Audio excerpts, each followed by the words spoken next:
Hi viewers, నేను మీ Lakshmi. Welcome to lucky Godavari రుచులు. ఎలా ఉన్నారండి? బాగున్నారా? ఈరోజు వీడియో వచ్చేసి ఫిష్ ఫ్రై అండి. వంట రాని వారు కూడా చాలా ఈజీగా చేసేస్తారు. ఈజీనే అండి, అయినా ఎంతో టేస్టీ కూడా. వేడి అన్నంలో ఆ ఫిష్ ఫ్రై వేసుకొని, ఫ్రై చేసుకున్న పచ్చిమిర్చి కూడా వేసుకొని, ఆనియన్ పెట్టుకొని సాంబార్ వేసుకొని తింటే ఆ కాంబినేషన్ వేరే లెవెల్ ఉంటుందండి. అంత బాగుంటుందండి. ఫ్రై చేసిన మిర్చి కూడా ఆయిల్లో బాగా ఫ్రై అయ్యి చాలా బాగుంటుందండి. టేస్టే కాదండి, చేసే ప్రాసెస్ కూడా చాలా ఈజీ అండి.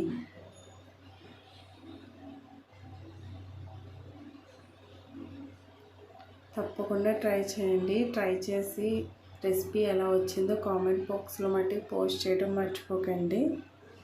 మరి లేట్ ఎందుకండి, ఇంత టేస్టీ అయిన ఫిష్ ఫ్రై ఎలా చేయాలో చూద్దాం రండి.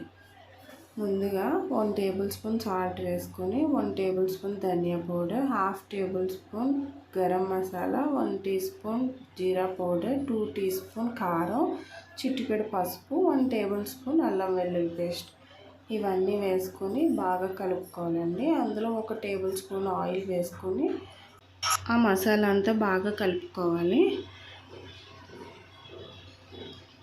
ఇప్పుడు చేప ముక్కలు తీసుకొని ఆ మసాలా అంతా చేప ముక్కలకు బాగా పట్టించాలండి.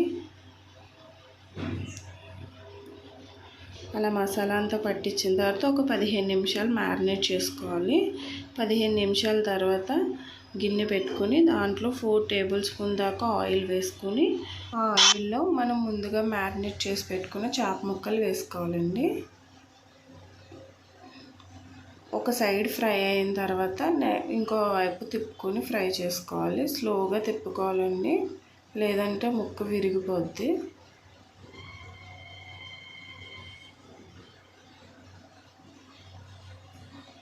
రెండు వైపులా తిప్పుకుంటూ ఫ్రై చేసుకోవాలండి ఫిష్ ఫ్రై.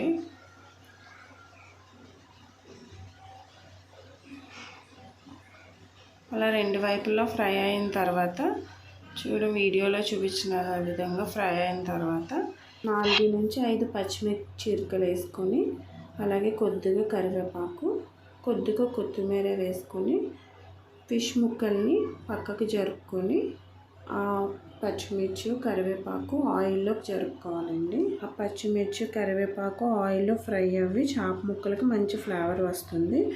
మూత పెట్టుకొని 2 నిమిషాలు లో ఫ్లేమ్లో అలా వదిలేయండి. అంతేనండి, ఎంతో టేస్టీ అయిన ఫిష్ ఫ్రై రెడీ. నచ్చిందా? వీడియో కనుక నచ్చినట్టయితే లైక్ చేయండి, షేర్ చేయండి, సబ్స్క్రైబ్ చేసుకోండి.